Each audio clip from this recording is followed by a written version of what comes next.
it's not available, it's not available, it's not available. And then when I go back, it's still listed. Why is it still listed if it's not available? All right, y'all, story time. So I'd say about 2.5 months ago, I made up my mind that I was gonna get a storefront because I felt like that would be the best for business, because most of my business were patrons that found me on Google, and that's started being most of my business. So I thought if I had a storefront and people walked by and they saw like an embroidery machine in the window, I would start getting a whole bunch of business. So I'm gonna get a storefront. I started looking at places on Craigslist, as well as Facebook Marketplace was the place that I looked at the most, and I would bookmark stuff on Facebook Marketplace. So when I was about ready to really start like going and looking at places, I started messaging some of the listings that I had bookmarked because some of them were still available. All right, so I messaged the first person. You know how you message like quite a few people, and then you wait to see who you get a response from. All right, so boom, message somebody and get a response. And what I found was that like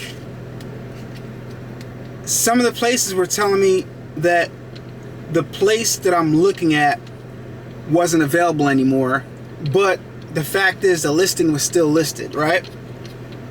So I thought nothing of it, and went ahead and sent messages to some other people who have places to rent. And the places that I was finding was in nicer neighborhoods than my studio is at, right? Really, really nice neighborhoods. So I wanted somewhere respectable that people wouldn't be scared to go to, somewhere with secured parking and stuff like that, and in a nice neighborhood. Second place, person responded. Oh, somebody just signed. We just went into contract with somebody already. This isn't available, but I have another place that is available in Kensington, and that's the area, or Frankfurt. That's the area that that's the part of the city that I'm at right now that I'm trying to actually get away from, right? Making a long story short, all the places that I wanted to rent, the people came back and told me that it wasn't available anymore. All the places that I wanted to rent, they came back and told me the place wasn't available. Mind you, the listings were still up. And I couldn't help but to think, is it because is it the black thing? Guys, like, listen.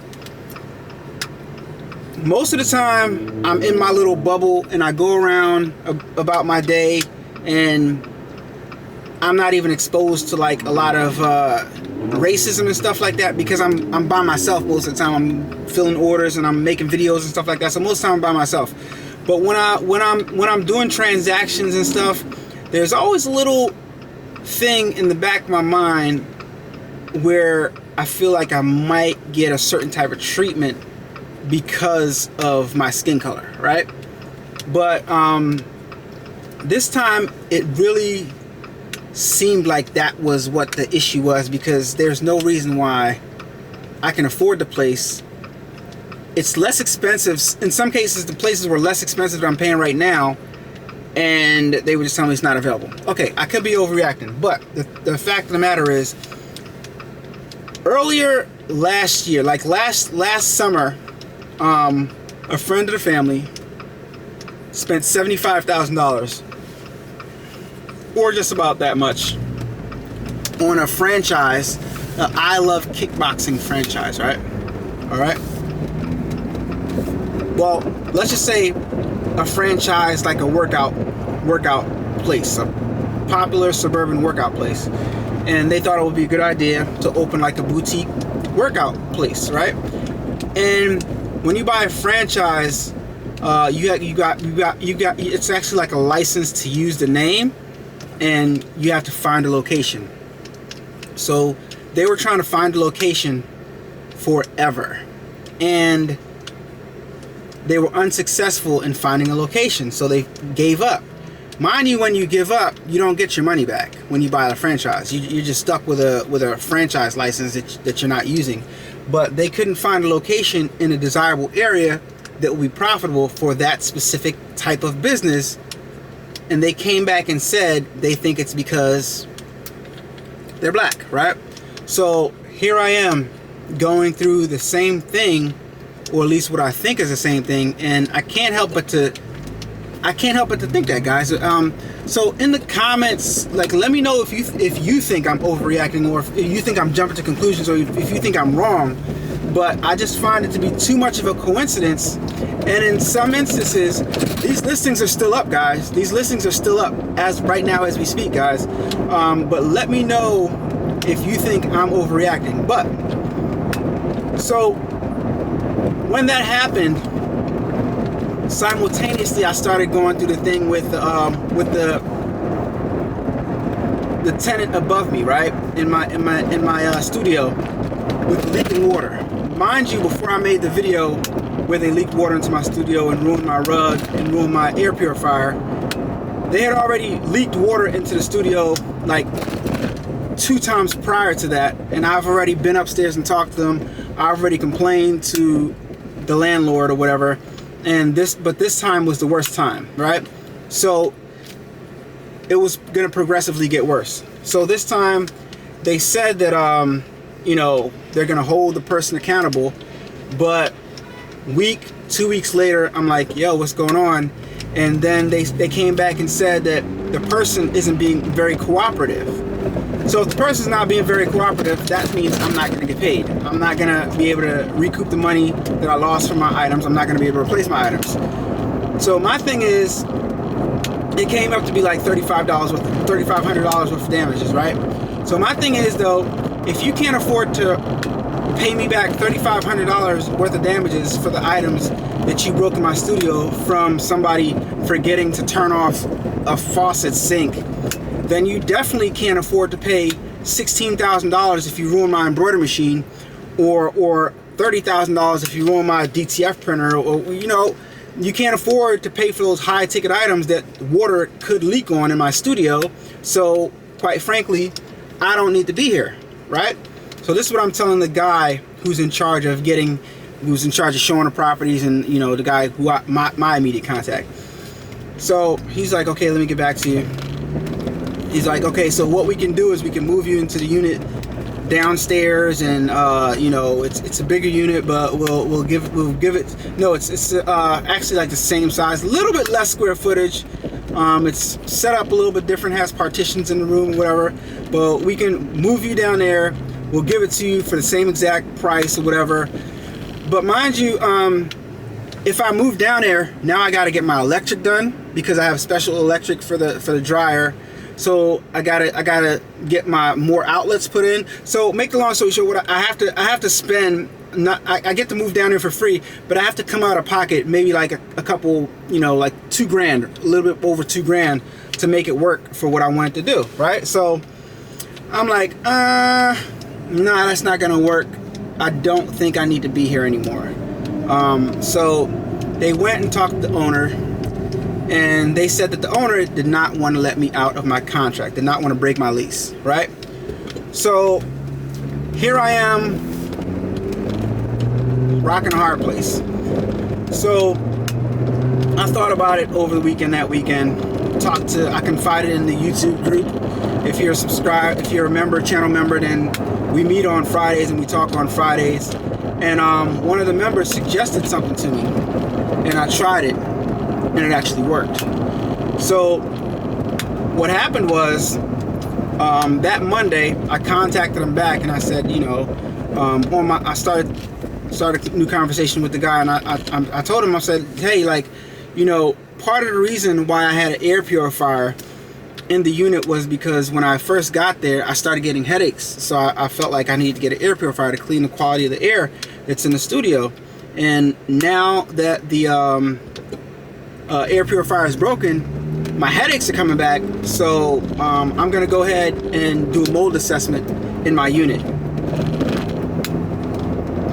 They didn't want that. So lo and behold, he said, okay, let me call you back. Let me contact you back and see what we can figure out. Don't you know, they came back and said, hey, so there's 2 owners of this building, and I talked to the other owner, right? I talked to the other owner, and I got him to agree. I kind of put them against each other and got one owner to agree to let you out of the lease against the other owner's wishes. So now we can break your lease without penalty. Bro, they were afraid of me getting a mold assessment, because what would have happened, I guarantee you that they probably would have found mold in the building.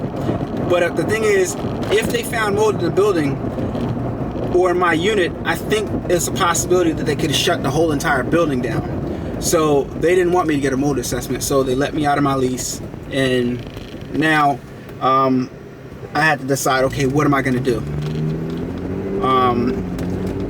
At that point, it put like a bad taste in my mouth, because when everything is going good, everybody's friendly. You know, the guy who I spoke to was nice and stuff like that. And when everything's going good, they're getting their money on time, I'm paying on time and stuff like that. Hey, how you doing? We're speaking back and forth and stuff like that. I got any little minor problems? Yeah, we'll take care of that. But when it's a major problem like this, it gets a lot more complicated, and you feel kind of like taken advantage of.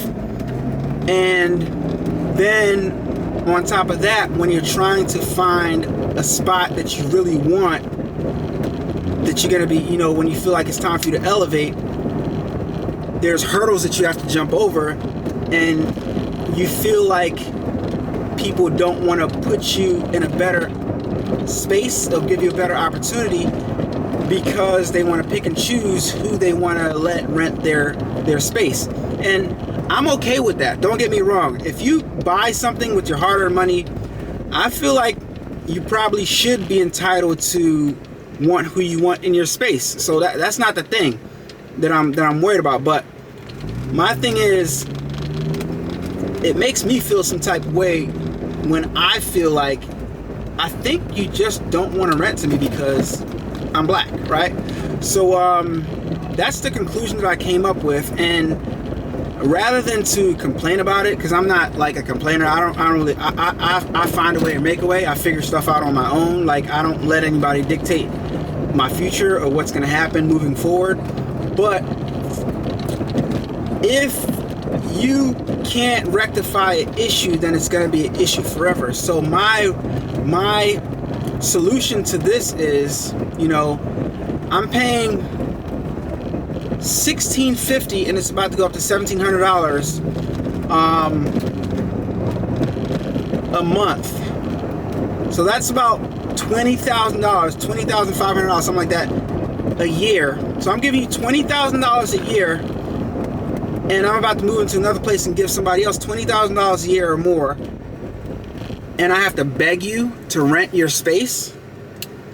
That's absurd to me. And I'm calculating it up in my head, and I'm like, yo, if I just fall back and stack my money, then I can buy my own building, right? And the only way that I can get rid of this problem, whereas though I feel discriminated on, is for me to put myself in a position where I can buy my own building, right? Where I can buy a plot of land and build whatever I want to build on there.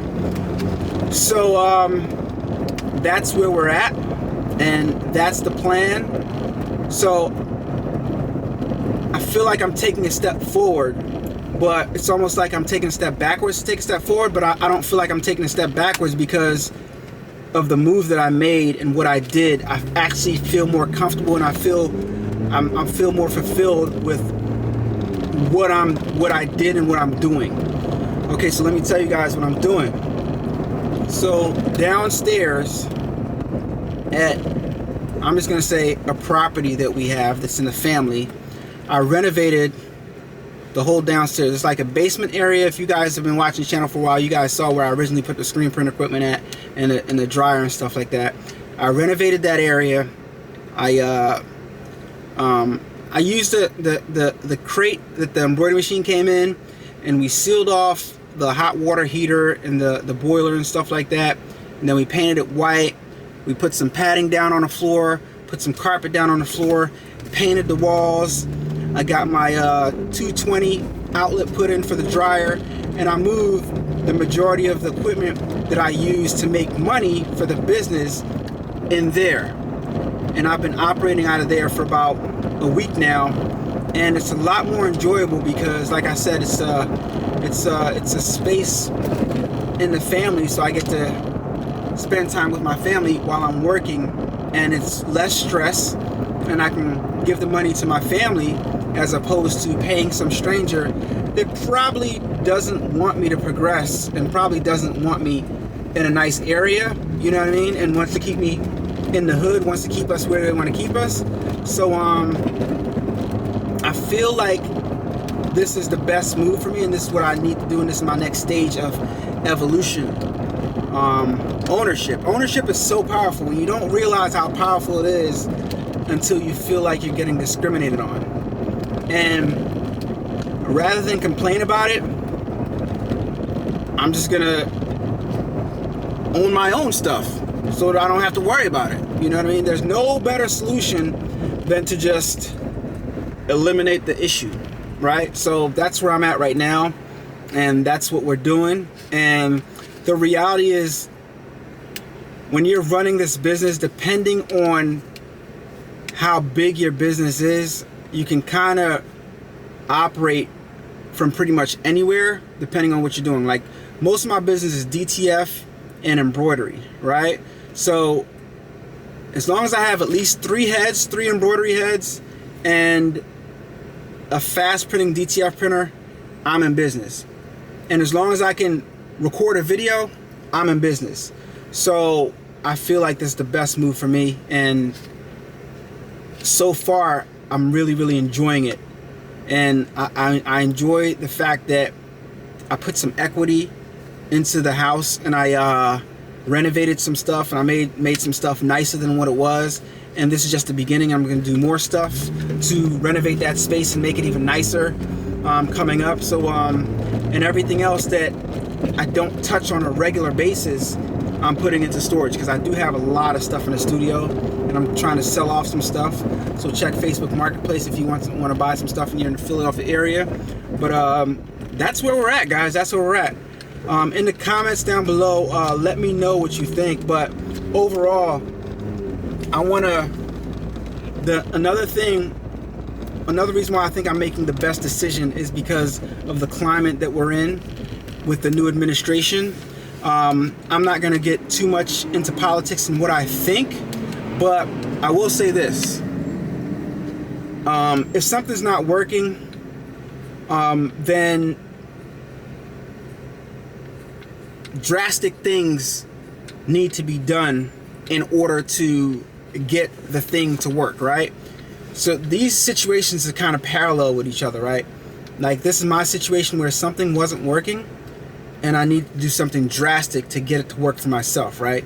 Nobody wanted to rent me the storefront, so I need to put myself in a situation where I can buy my own building and have my own storefront or whatever I want to do. So I had to do something drastic, and something drastic has to be done over the next couple of years so I can keep the money and do what I need to do with my money so I can make that move, right?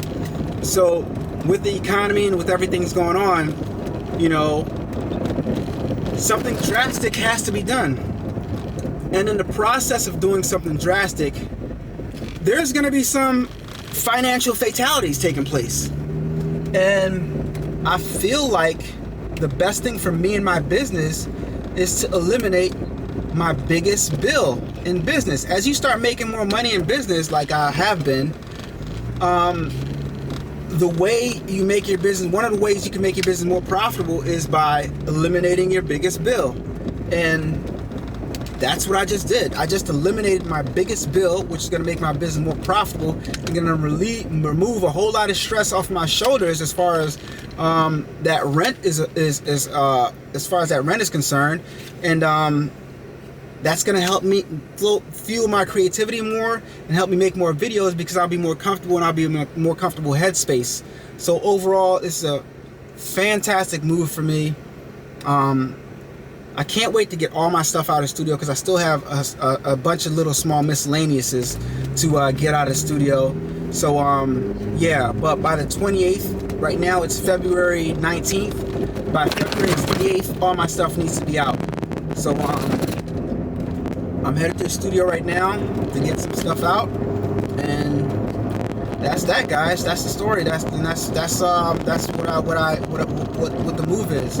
You know, the economy is trash. The government is making drastic moves to try to correct changes, try to correct some things that were being done wrong.